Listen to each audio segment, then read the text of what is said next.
7 killers, centuries apart, all of them hiding in plain sight. A war hero, a countess, a pharmacist, a teacher. History didn't just forget them, it almost let them get away with it. These are the cases that changed everything we know about evil.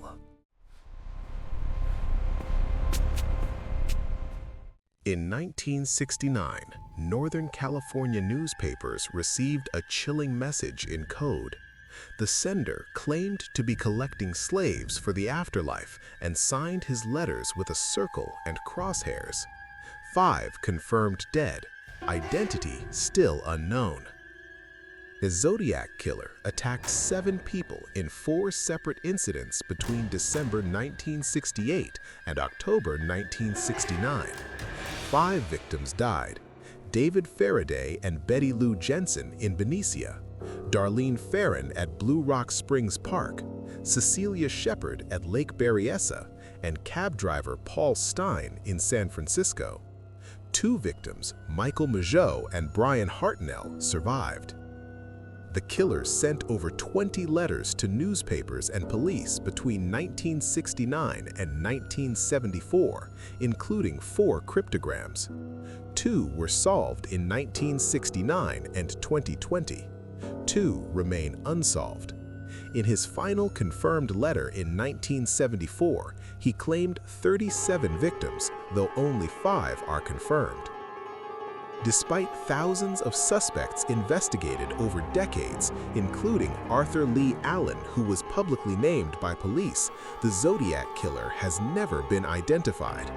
The case remains officially open in multiple California jurisdictions. For 12 years, children disappeared around train stations across the Soviet Union. The state denied a serial killer could exist in their communist paradise. Meanwhile, the body count climbed past 50. Andrei Chikatilo, known as the Rostov Ripper, murdered at least 52 people between 1978 and 1990. A former teacher and supply clerk, he would approach vulnerable people at bus and train stations, luring them to isolated wooded areas with promises of food or shelter. His crimes exposed major flaws in Soviet investigations. In 1984, he was arrested with suspicious items but released when his blood type didn't match semen samples. At least 3 innocent men were convicted and executed for his crimes, while he continued killing. On November 20, 1990, police arrested Chikatilo after observing suspicious behavior near a crime scene. He confessed to 56 murders between November 30th and December 5th, providing details that led investigators to previously undiscovered bodies. He was convicted of 52 murders and executed by a single gunshot on February 14, 1994. A war hero who fought alongside Joan of Arc hid a nightmare behind his medals. In 1440, authorities finally raided his castle in France and uncovered evidence that would make him medieval history's most notorious killer. Gilles de Rais was a French nobleman who served as Marshal of France and fought bravely in the Hundred Years' War. But between 1432 and 1440, children began disappearing around his castles. When investigators searched his properties, they found bodies and evidence of horrific crimes. At his trial in October 1440, witness testimony revealed brutal murders spanning years. The ecclesiastical court charged him with 140 children or more.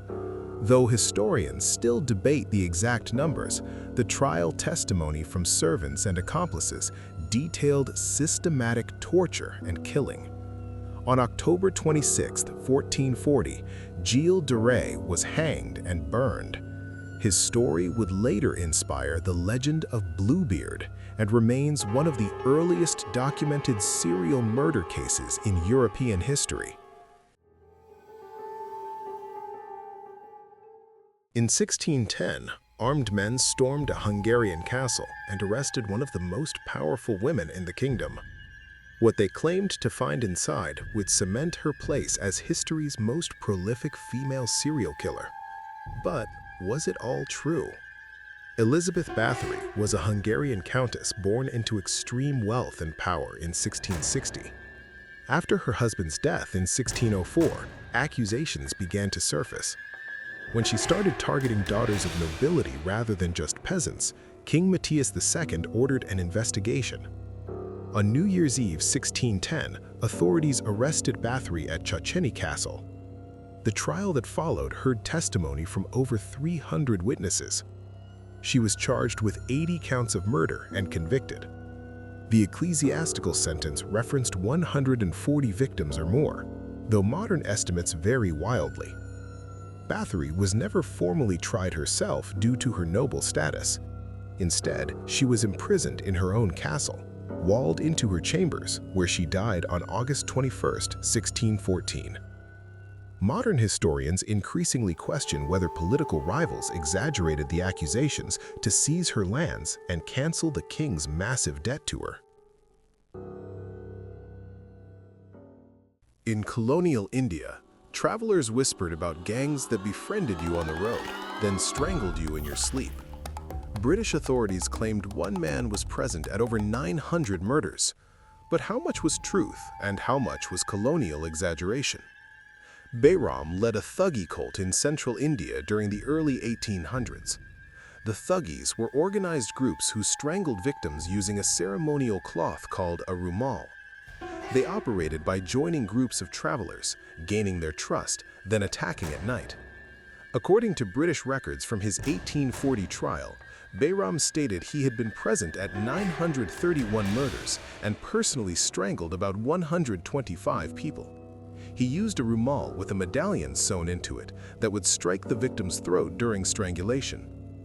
Bayram was executed by hanging in 1840 at Jabalpur. Modern historians debate the scale of Thuggee activity, suggesting British colonial authorities may have inflated numbers. By 1840, nearly 4,000 alleged Thuggees had been hanged as Britain dismantled the organization.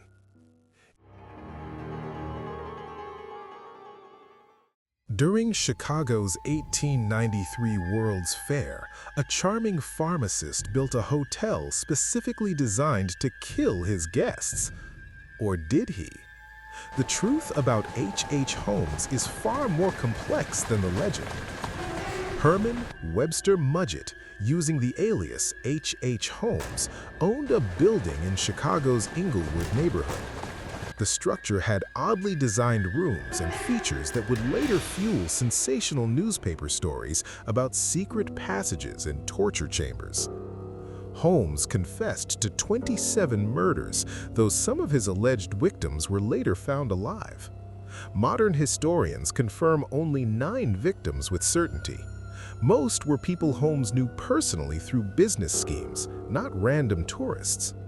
The Murder Castle legend was largely created by yellow journalism in the 1890s. The building was never actually a functioning hotel. Holmes was arrested in 1894 for insurance fraud and the murder of Benjamin Pitezel and 3 of Pitezel's children. He was executed on May 7, 1896. If you love learning history, hit subscribe and stay curious.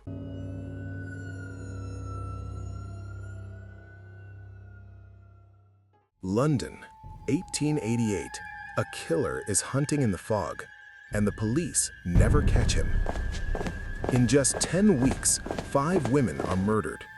Their throats are cut. Some are brutally mutilated. And as each body is discovered, fear spreads through the East End.